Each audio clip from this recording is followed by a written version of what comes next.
அப்போஸ்தலனாகிய பவுல் எபேசியருக்கு எழுதின நிருபம் 2ஆம் அதிகாரம் 8வது வசனத்தை நான் வாசிக்கும்படியாய் விரும்புகிறேன். எபேசியர் 2:8 அந்த வசனத்தை வாசிங்கன்னா மிகவும் தெளிவாக அந்த வசனம் சொல்லுகிறது, கிருபையினாலே விசுவாசத்தை கொண்டு ரட்சிக்கப்பட்டீர்கள். கிருபை இங்க இருக்குது, விசுவாசம் இங்க இருக்குது. இந்த விசுவாசம் இல்லை என்றால் ஏராளமான கிருபைகள் இருந்தாலும் உங்களால ஒரு சிறிய சதவீதத்தை கூட இந்த கிருபைகளில் இருந்து உங்களால எடுத்துக்கொள்ளவே முடியாது. புரியும்படி சொல்றேன் பாருங்களேன். பெரிய ஹாலுக்குள்ள பாத்தீங்கன்னா ஏராளமான கிருபைகள்.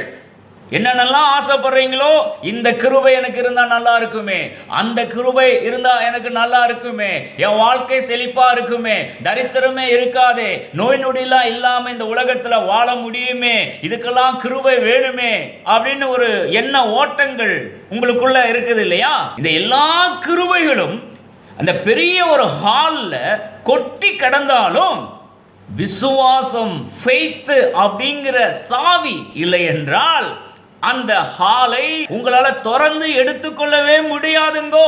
கிருபையினாலே விசுவாசத்தை கொண்டு ரட்சிக்கப்பட்டீர்கள். இந்த வீடியோவை பார்த்து கொண்டிருக்கீங்க.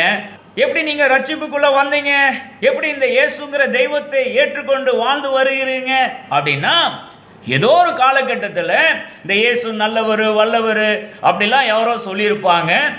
நீங்க விசுவாசித்திருப்பீங்க, உடனே இயேசுவை கடவுளா ஏற்றுக்கொண்டு இந்த கிறிஸ்துவ மார்க்கத்துக்குள் வந்திருப்பீங்க. எல்லாரும் அப்படிதானே? இதுபோல ஏராளமான காரியங்கள் இந்த பரலோக ராஜ்யத்திலே, இந்த ஆவிக்குரிய ராஜ்யத்திலே கடவுள் நமக்காக வைத்திருக்கிறார்.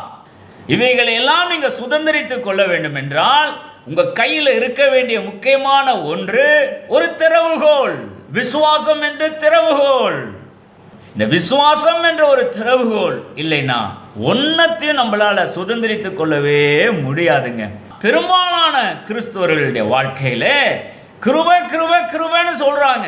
கிருபையினால எல்லாம் என் வாழ்க்கையில வந்து சேரும் அப்படின்னு நம்பிக்கையுடையவர்களா இருக்கிறாங்க. ரொம்ப நல்லது, அதற்காக கடவுளுக்கு நன்றி செலுத்துகிறேன். ஆனால் அவர்களுக்குள் இருக்க வேண்டிய முக்கியமான ஒரு சமாச்சாரம் என்ன?